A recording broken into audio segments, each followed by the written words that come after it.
ብለሽ እንድታናገሪያት በጭራሽ አልፈቅድልሽም። እና እንዲህ ለቤት ሰራተኛ የቤት ሰራተኛ ስለሆነች ታዲያ ምን ይፈጠርልሽ? ከሷ የተሻልሽ ነው የሚመስልሽ? ችግር ዝቅ አርጓት እንጂ ከኔም ካንቺም የምትሻለች ናት። ማን በቃሽ። ና እንዲገረብለሽ እኔ እንደዚህ መናገር አይገባሽም። እንደውም ልንገርሽ ከዚህ በኋላ ይሄን ነገር በጭራሽ መታገስ አልችልም። ወይ እኔን ወይ እሷን ትመርጫለሽ።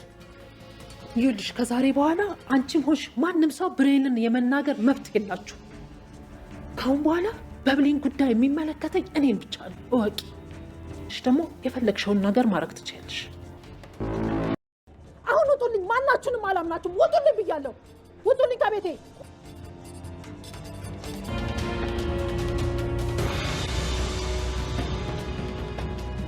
አንቺስ ምን ትሰራለሽ? ውጪልኛ!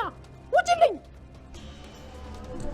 እንገርሽ መቼም አይሳካልሽ። መቼም በ10 ጣት ይፈርምልሻለሁ። እኔ ነኝ የማሸነፈው። አይነት ጨካኝ ነህ ግን! አሁን አንተ ነህ ወንድሜ? ይሄ ልጅ እኮ እግዚአብሔር ባያተርፈው ኖሮ ነፍሰ ገዳይ ሆነህ ነበር። እኔ ያንተ እህት በመሆኔ በጣም ነው ማፍረው። ይኸውልህ በኃይሉ ሁለተኛ እህት አለኝ ብለህ እንዳትመጣ።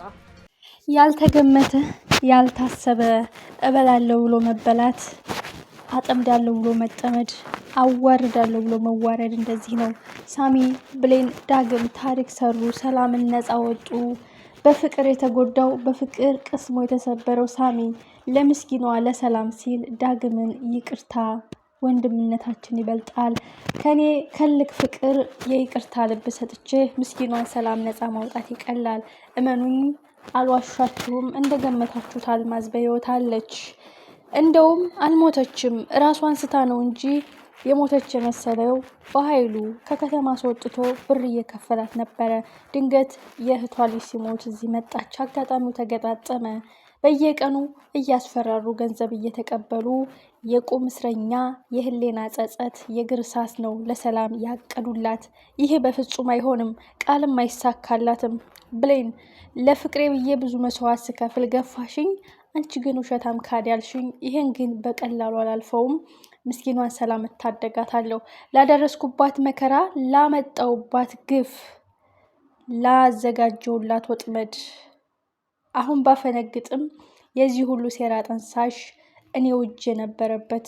ይቅርታ ለማግኘት እሷን ነፃ ማውጣት፣ ይቅርታና ፍቅሯን ለመመለስ እሷን ነፃ ማውጣት፣ እውነቱን ማረጋገጥ፣ ሀቁን ማመስከር አለብኝ ያለው ሳሚ በትክክል ተግብሮታል። ለብሌን ሲል ያላረገው ያልወጣው ያልወረደው መንገድ የለም።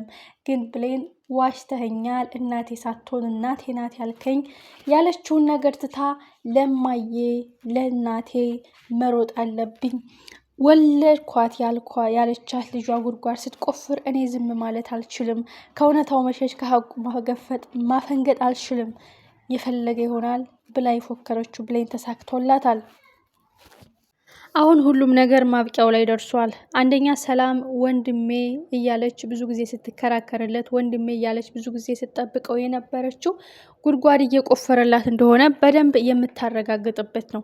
እንደውም ጠበቃው ለውርስ ብሎ የመጣው ጠበቃ የእሷን ነፃነት ለማረጋገጥ፣ ወንድሟን መቀመቅ ለማውረድ፣ የልጇን ሕይወት ለመመለስ፣ የተቀማው ሕይወቷን ለመንጠቅ የተደረገው ግብግብ ማብቂያ የሚያገኝበት ሰዓት የመሰለ ይመስላል። በዚህ ላይ ሳሚ ዝም የሚል አይመስለኝም። ብሌን ብዙ ጊዜ ላስረዳሽ፣ ልነግርሽ፣ እውነታውን ልገልጽልሽ ቢሞክርም አንቺ ግን ውሸታም አልሽኝ። እመኘኝ ብሌን፣ አንቺ የሰላም ልጅ ነሽ። ቃል ዲኤንኤኑን ቀይረው ነው፣ ይህንን አምነሽ ተቀበይ። ለዛ ነው ሰላምን በዚህን ያህል ልክ መጉዳት የፈለጉት። ጠበቃውም ይህን ውርስ ተፈጻሚነት እንዲያደርገው ምኞቷና እቅዷ ስኬቷ እንዲሆን የፈለገችው ቃል ለዚህ ነው። እስቲ ቆም ብለሽ አስቢ። አንዲት እናቷ በዚህ ያህል ልክ ስትሰቃይ እሷ ለውርስ የምትገመገም ለውርስ የምትሯሯጥ ልጅ ናት እንዴ? እስኪ ቆም ብለሽ አስቢ። አንቺ በእሷ ቦታ ብትሆኚ እናትሽ ጤንነትና ሰላም ነው እንጂ ብታስቀድሚው የውርስ ጉዳይ ጥንቅር ብሎ ይቅር ነው የምትይው። እሷ ግን ይህ ሁሉ አባጓሮ የፈጠረችው የውርሱ ጉዳይ ተፈጻሚ ስላልሆነ በሩን ቆልፈሽባት ስለመጣሽ ለበኃይሉ ደውላ በኃይሉ መጥቶ የውኛን ጉድ አረገን የሚለው ነገር ሲገለጽላት ብሌን ሳሚን ታምነዋለች ማለት ነው። ግን አሁን እዚህ ጋር ከ4 ሰዎች አንድ ምላጭ የያዘ አደገኛ ሰው ፊት ለፊታቸው ቆሟል። እሱም በኃይሉ ነው። ማንን ማስወገድ፣ ማንን ማጉደል፣ ማንን መግዳት ይፈልጋል? አልማዝ የሚስጥሩ ቁልፍ። ሳሚ የሚስጥሩ ማፈንጃ ቦምብ ነው።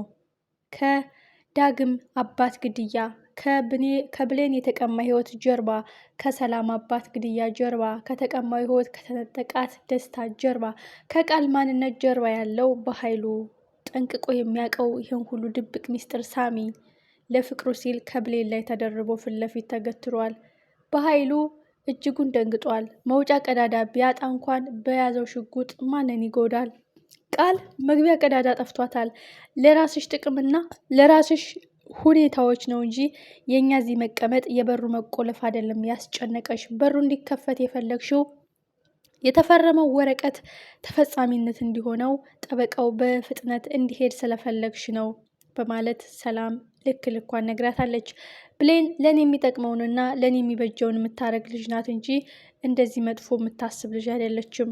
ቃልስ ለምን በዚህ ያህል ልክ ተርበተበተች፣ ተጨነቀች? በሩ በመቆለፉ ጠበቃው ባለመሄዱ ለምን ተናደደች? ከበኃይሉ ጋርስ ምን አይነት ግንኙነት ነው ያላቸው? እሱም ንብረቴን እንደሚፈልግ እሷም ንብረቴን ፈልጋ እጅና ጓንት ሆነው እሱ በውጭ በኩል እሷ በውስጥ በኩል እያሰቃዩኝ ወደ እብደት ጎዳና እንዲሄድና መቀመቅ እንዲወርድላቸው ነው ፍላጎቷ በማለት ሰላም አይኗን ገልጻለች። ከአንቺ ይሄን አልጠብቅም። ልጅ እናቷን ስትጠብቅ ከወንጀል ስትከላከል ወንጀል እንኳን ሰርታ እያወቀች እናቷን መከለል መጠበቅ ሲገባት አብጀጀን እንድሰጥ ንብረቱን በመስጠቴ ደስተኛ ሆነሽ ከበኃይሉ ጋር ታወሪያለሽ። የዚህ ሁሉ መንስኤ እሱ ሆኖ ሳለ አንቺ ግን እጅና ጓንት ሆነሽ የእሱ ተላላኪ ነሽ። በየቀኑ የምትናገሪ ቃላቶች ከሱ የሚመጡ ሜሴጆች ናቸው ማለት ነው። ገባኝ። አሁን አይኔ ተገለጸልኝ። ብሌን የምትነግረኝ ተረዳዋት። እሷ ለእኔ ትፈጋለች፣ አንቺ እኔን ለመጣል ትሮጫለሽ። ሀቅ ግን ሀቅ ነው። እየቆየ እየደፈረሰ እየጠራ መጨረሻው እውነት። ብሌን ዜና ይዛ መጣች። እሱም ነፃነት የታወጀ ሀቁ ተረጋገጠ፣ አባሪና ተባባሪሽ እስከ ወንጀለኛሽ መቀመቅ ተወርጃለሽ በማለት የመጣው ጠበቃ የውርሱን ጉዳይ ቀዶ የአጭበርባሪና የዘራፊ ፋይል ከፍቶ የሚያንከራትታቸው ይሆናል ማለት ነው። ጠበቃውም ሰላም ይች ልጅ ነገሩ አልገባኝም፣ ያለ ምክንያት እንደዚህ አልሆነችም እያላትም ነበረ። ግን ሰላም ደቂቃ ሳትቆይ ተከትላት በመሄድ ከበኃይሉ ጋር ስታወራ እጅ ከፍንጅ ይዛታለች። ይህ ከዚህ ሁሉ ጉዳይ ጀርባ አንቺ አለሽበት፣ ከምሰቃየው ስቀቀን ጀርባ ያንቺ እጅ አለበት። እሱ በውጭ ሲያሰቃየኝ፣ አንቺ በውስጥ በቃላቶች ስትመርዥኝ፣ ከዚህ በላይ ምን አይነት ክደትና ምን አይነት ውርደት አለ? እኔ ልጄ አንድ ቀን እኔ ከሌለው ካጠገቧ ከራኩኝ ከቤቷ መንቅሮ አውጥቶ እንደፈለገ ጢባ ጢቤ ይጫወትባታል ብዬ ትጨናነቃለሁ።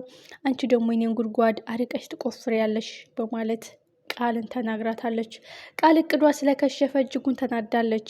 ስመኘው ሳቅደው ዙሪያ ጥምጥም ሲሄደው ሳይሳካልኝ ሲቀር በገዛ እጁ ሰተት ብሎ የመጣው ሲሳዬ በብሌን ከሸፈብኝ፣ የቁም ቅዠት ሆነብኝ። ብሌን አልምርሽም እገልሻለሁ የምትለው አይደለም መግደል፣ ማንነቷ ተጋልጦ ወንጀሏና ማስኳ ተሸፍኖ የነበረው የቃል ውርደት ሁሉም ቁልጭ ብሎ በኃይሉና ቃል ወደ መቀመቅ፣ ሰላም ወደ ሰላሟ፣ ደስታዋ ተመልሶ ልጇን አግኝታ የበኃይሉን ዘብጥያ የመወርወር የእድሜ ልክ ፍርድ የማግኘት ትንቅንቅ ይሆናል ማለት ነው። ቀጣይ ክፍል እጅግ አጓጊና እጅግ ልብ አንጠልጣይ ነው። የሞተችውን እንዳልሞተች ለማረጋገጥ በሚደረገው ግብግብ ብሌን እናቷ ሰላም እንደሆነች የሚረጋገጥላታል። ሁላችንም በጉጉት